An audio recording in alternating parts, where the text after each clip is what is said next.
I used to believe that working at a national auto repair chain would be the safest, most ethical job in the industry. I was 23. I was wrong, and I learned exactly how wrong on a Friday afternoon in my 4th month, when a regional manager pulled the whole shop into a back office for what was supposed to be a quarterly performance meeting. He stood in front of a whiteboard, drew a vertical line down the middle, and on one side wrote the word labor, and on the other side wrote the word attached. Then he tapped the attached column with his marker, looked at the 7 of us in the room, and said the labor column pays the lights, the attached column pays the bonuses, and any tech whose attached numbers stay below 40% of his ticket average is going to be having a different conversation with him next quarter. Then he smiled, said good talk, and walked out. I went back to my bay that afternoon and looked at the next car in line, a tired sedan owned by a high school teacher, and I felt for the first time the small cold pressure that every advisor and every tech at every chain in the country feels when the numbers stop being about the car and start being about the spreadsheet. That moment changed how I saw the industry. It is also the moment I want you to hold in your head as we walk through the 5 categories of repair chain that industry insiders, former employees, and undercover investigations have publicly flagged as the ones most likely to put you in that same back office whiteboard situation, except now you are the customer on the other side of the conversation. I am going to describe these 5 as archetypes, not by name. There are a handful of reasons for that.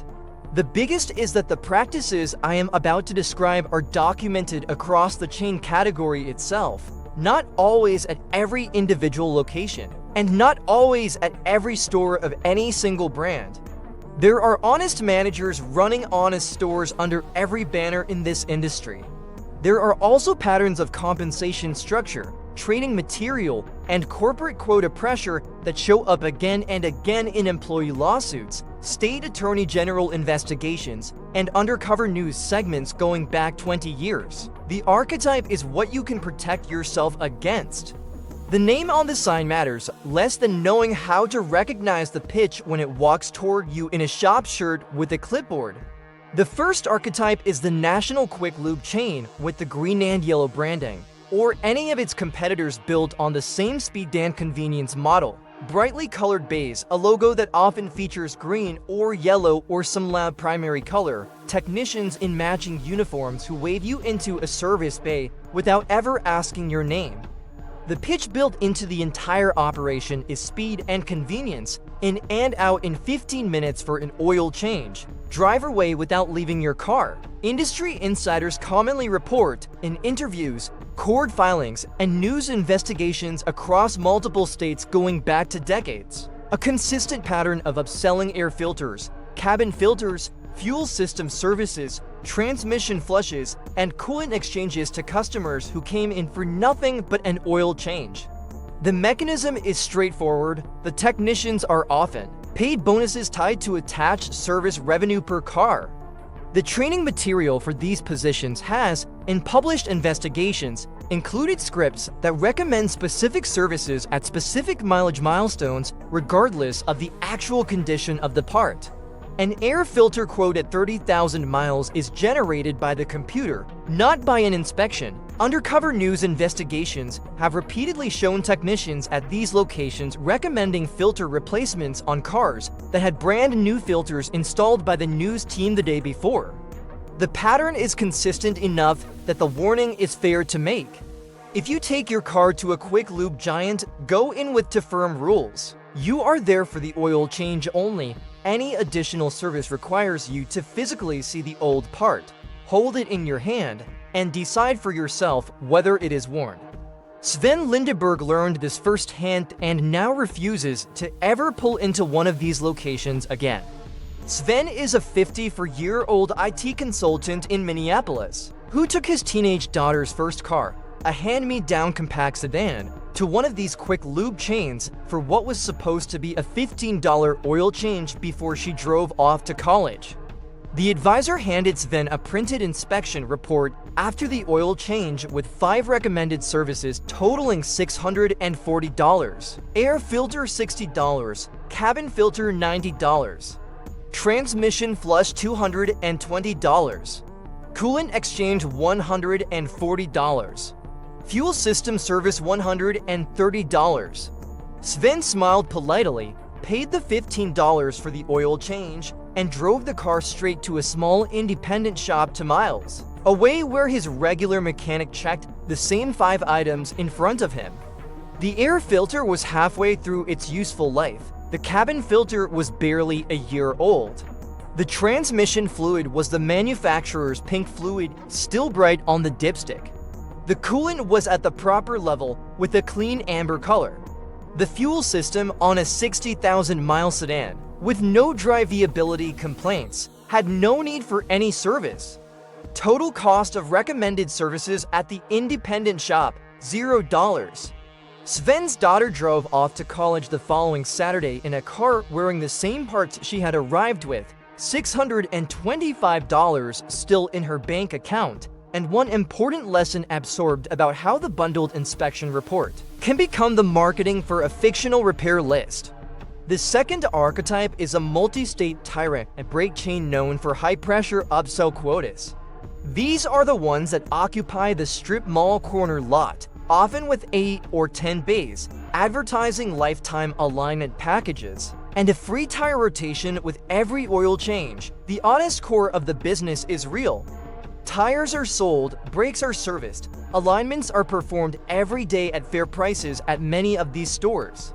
The pattern that industry insiders have flagged in published interviews and former employee accounts lives at the interface between the tire counter and the brake estimate. The pitch usually goes like this: you come in for a free brake inspection that was advertised in a mailer. The tech pulls the wheels off, takes measurements, and the advisor walks out with a printed estimate that includes brake pads, rotors, calipers, hardware kits, and brake fluid flush, totaling somewhere between $800 and $1,400. The mechanism flagged by former employees is that the chain often pays its advisors and technicians on a graduated bonus structure that rises sharply once the attached service percentage crosses certain thresholds. A pad and rotor job that should be quoted at $450 gets layered with caliper replacement, hardware that may not need replacing, and a fluid flush that may not be due because each additional line item moves the advisor closer to the next bonus tier. The defense is the measurement. Ask for the pad thickness in millimeters on each wheel.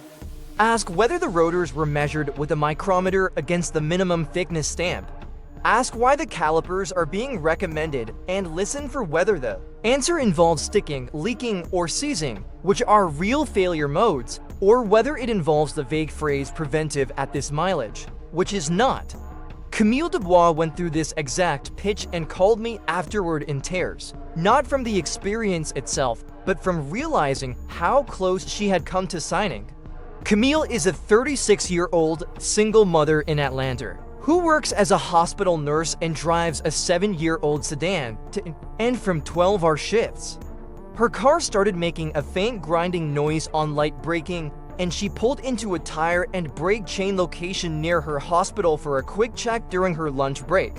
The advisor came out 40 minutes later with an estimate totaling $1,310 covering pads, rotors, calipers on both axles, fluid flush, and hardware. Camille, exhausted from a night shift and trying to get back to the hospital in time for her next, almost signed. What stopped her was the advisor's casual remark that the work would take 3 to 4 hours and she would need a ride. Camille called her brother, who is a retired DIESEL mechanic, and described what she had been told. Her brother told her to take the car straight to his garage that evening. He pulled the wheels off, measured the front pads at 5 millimeters, the rear pads at 6 millimeters, the rotors at well above minimum thickness on every corner, and identified the grinding noise as a small rock wedged between the dust shield and the rotor on the front passenger side. He removed the rock with a pair of needle nose pliers. The grinding stopped immediately. Total cost, $0. The contrast pair tells the whole story. The chain quote, $1,310. The honest fix, a small stone and 10 seconds of work. The third archetype is the one I want you to lock in carefully. because we are going to circle back to it in a few minutes. This is the dealership-affiliated quick service chain. Not a single dealership, but the broader pattern across new car dealer service departments, which together operate as a kind of informal national chain governed by manufacturer service bulletins, factory training, and warranty incentive structures. The strength of the dealership service center is real. Factory-trained technicians, manufacturer-specific diagnostic equipment, and access to the latest technical service bulletins make the dealer the right answer for certain repairs, particularly anything related to warranty work, recalls, or model-specific electronic problems. The pattern flagged by industry insiders sits not in the work itself, but in the recommended service intervals printed on the bottom of the invoice. Dealership service menus often recommend services at 30,000, 60,000, and 90,000 mile intervals that go far beyond what the manufacturer's actual maintenance schedule in the owner's manual specifies.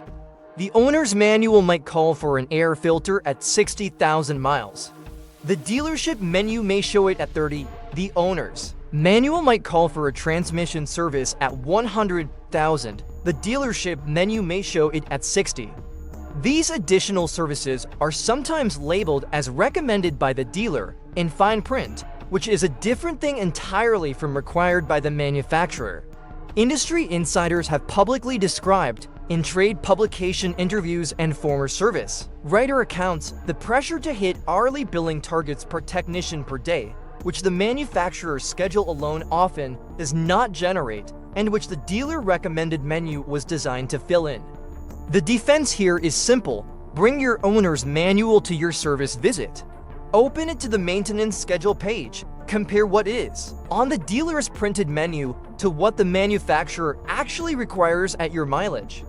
The honest items match the book. The added items live in the gap between the book and the bonus structure.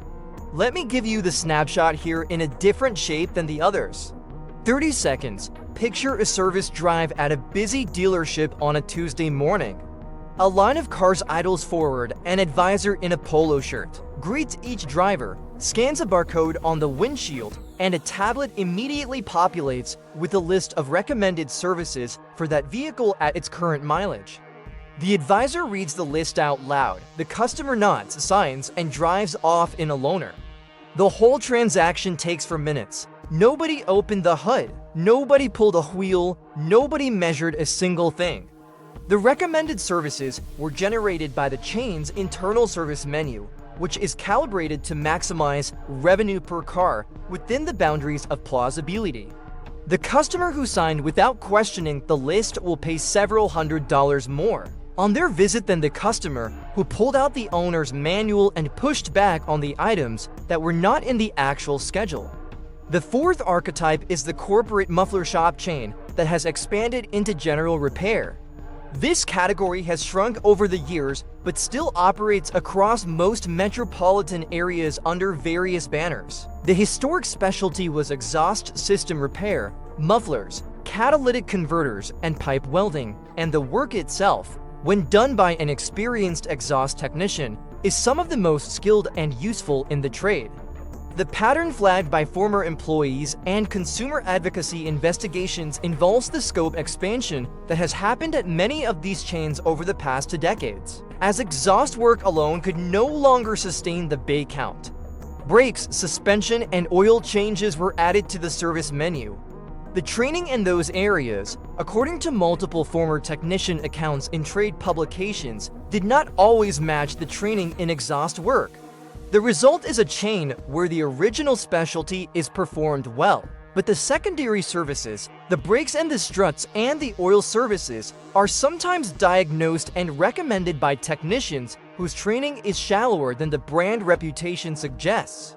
Customers walk in trusting the chain's name for one category of work and end up receiving quotes in another category that were generated by less experienced eyes. The defense is to use the chain for what it was built for and to take diagnosis on other systems to a shop whose primary specialty is that system.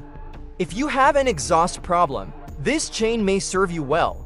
If you have a brake problem, take it elsewhere first for the estimate, and only return here if the estimates match.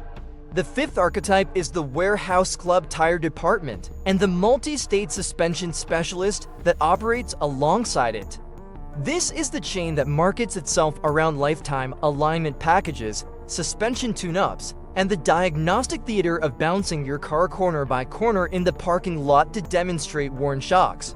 The pattern flagged by industry insiders is the volume of strut and shock recommendations generated per car, particularly on vehicles between 8 and 15 years old, where the visual sales pitch lands hardest with owners who are starting to worry about their aging cars. Former technicians have publicly described, in trade interviews, the bonus structures tied to strut and shock installation rates, and the pressure to write for corner replacement quotes on vehicles that, by any honest measurement, had at least 2 corners with significant life remaining. The lifetime alignment package, marketed as a great value, often pays back only for customers who alignment shop frequently enough to use it, which most drivers do not. The defense, again, is to know what failure actually looks like on a strut or a shock. Oil leakage down the strut body, uneven tire wear inside or outside the tread, a clunk over expansion joints, a car that floats through corners. Without one of those symptoms, the parking lot bounce test recommendation is a sales pitch, not a diagnosis. Rashida Whitmore is a 48-year-old high school administrator in Phoenix who drives a 10-year-old SUV with 110,000 miles on it. She took the SUV to one of these suspension chains for a free inspection after seeing a coupon in her mailbox and walked out with a quote totaling $2,140 covering for struts, 2 rear shocks, sway bar links, a control arm bushing kit, and an alignment. The pitch had included the parking lot bounce test, which the advisor performed personally while explaining how the suspension on her aging SUV was, in his words, on borrowed time. Rashida brought the printed quote to her cousin, who has been a heavy equipment mechanic for 30 years and treats automotive suspension as a relaxing weekend hobby. He spent 40 minutes inspecting every corner of the SUV in his driveway. The struts were dry on every side, with no oil weeping down the painted tubes. The shocks had a thin film of road dust on them, but no leak signature. The sway bar links had normal play within manufacturer tolerance. The control arm bushings were original but visually intact. The tire wear was even across all 4 positions. Total honest assessment. No suspension work needed at this time, with a note to revisit in another 50,000 miles. The contrast pair again tells the story. The chain quote, $2,140 for a full suspension refresh. The honest assessment, $0 for a healthy suspension that simply looked older from the curb. The smell of the cousin's garage that afternoon, faintly of motor oil and the metallic dust of disc brake pads, was the smell of measurement happening before recommendation. The chain bay had smelled of bright cleanser and fresh coffee, which is what a sales environment is supposed to smell like. Now come back with me to that third archetype. I asked you to lock in the dealership-affiliated quick service chain. Here is why I asked you to remember it. The dealership category is the one where customers most often assume that price and integrity must match, because the dealership represents the manufacturer itself, and the manufacturer is supposed to be the most credible source of guidance for the car. The dealership service center is also, by industry data, often the most expensive option for routine maintenance in any given market.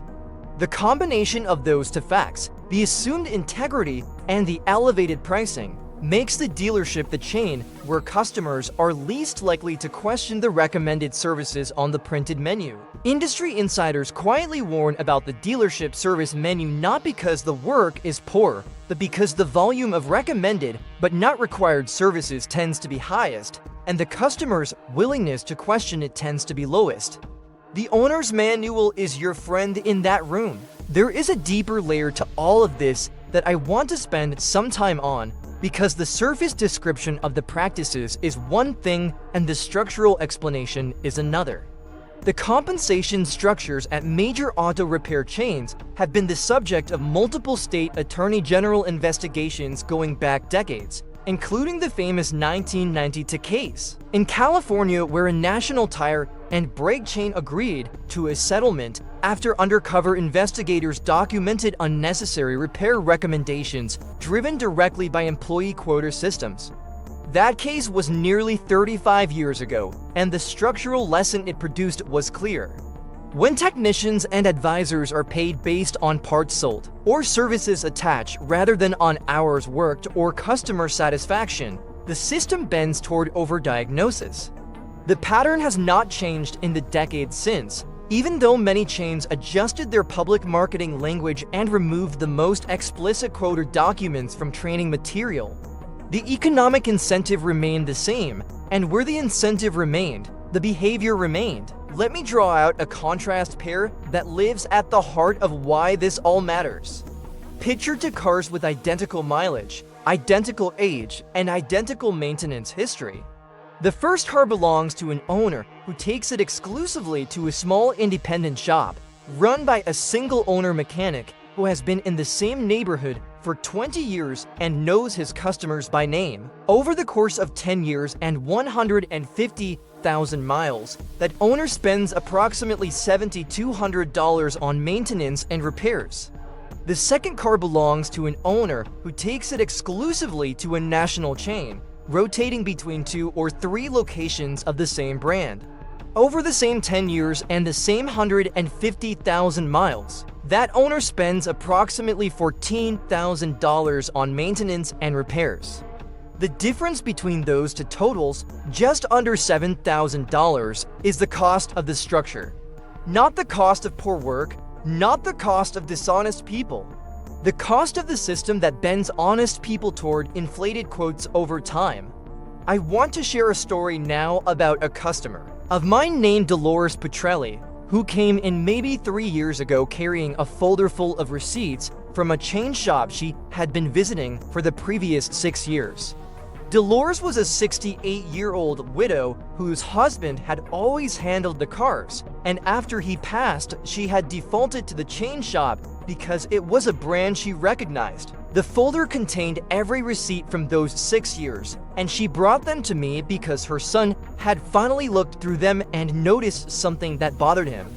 Across 6 years, on the same vehicle, Dolores had paid for 4 separate alternator replacements, 3 separate water pump replacements, 2 separate sets of brake calipers, and 1 transmission flush that was followed 8 months later by a transmission rebuild. The vehicle had only 112,000 miles on it at the time she brought me the folder. In 26 years of working on cars, I have never personally replaced 4 alternators on the same vehicle in 6 years. The mean time between alternator failures on a properly diagnosed vehicle is typically 8 to 12 years. Dolores was charged for 4 and 6. Either she had the worst luck with alternators of any customer in the history of the industry, or some of those alternators were replaced when the actual problem was elsewhere and the chain shop sold her the easier, more profitable part. Dolores switched shops after that conversation. 3 years later, she is still on the same alternator, water pump, and calipers that were on the car when she brought me the folder. The climax of all of this, the single most important thing I want you to take away from the time you have spent listening, is that the leverage in any repair conversation belongs to you, not to the shop. The shop needs the work. The shop needs the revenue. The shop needs you to come back next time. You, on the other hand, have the legal right to refuse any service, the financial right to seek any second opinion, the practical right to walk out of any conversation that feels wrong, and the information right to demand documentation of every measurement that underlies every recommendation. The shop owes you those things. They are the basic obligations of any business that sells services to consumers. The shops that resist those obligations are telling you something. The shops that meet them without resistance are telling you something too. Your job is to listen to what they tell you.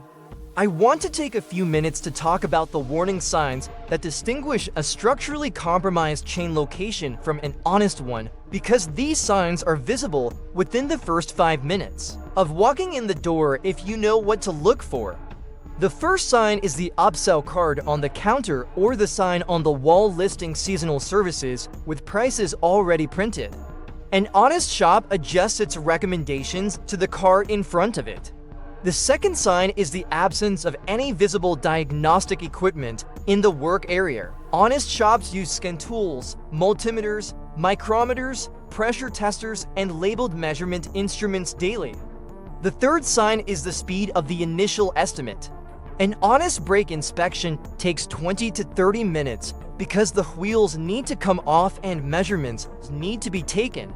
An estimate generated in 5 minutes was generated by glance and policy, not by inspection. The fourth sign is the willingness of the advisor to write down the specific measurements that justify each recommended repair. The honest advisor writes them down without being asked. Here is a metaphor I want to leave you with.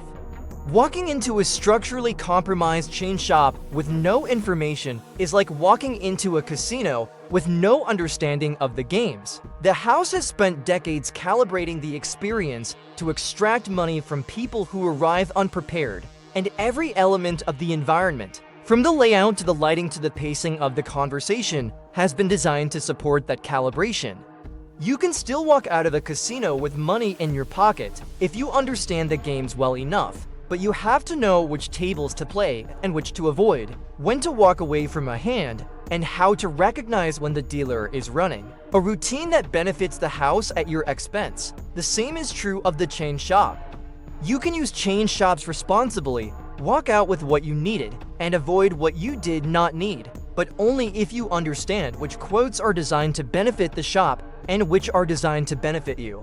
Before I wrap, I want to leave you with the practical checklist that I give to friends and family members when they ask me how to navigate any chain shop visit.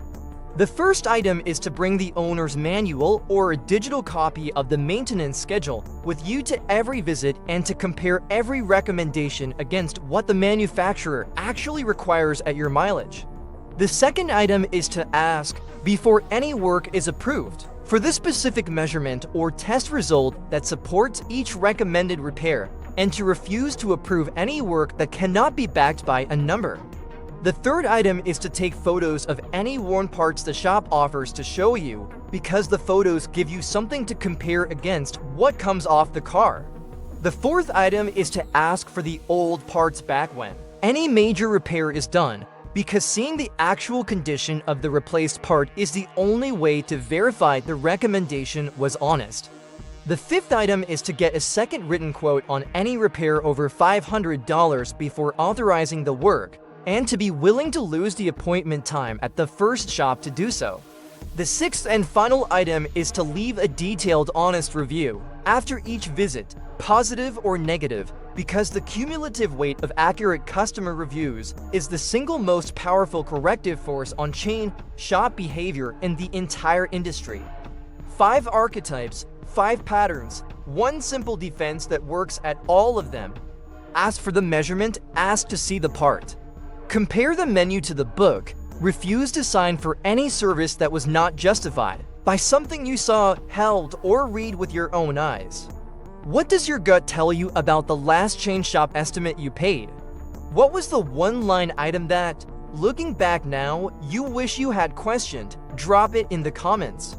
I read them all, and I want to hear which of these 5 archetypes shows up most in your stories.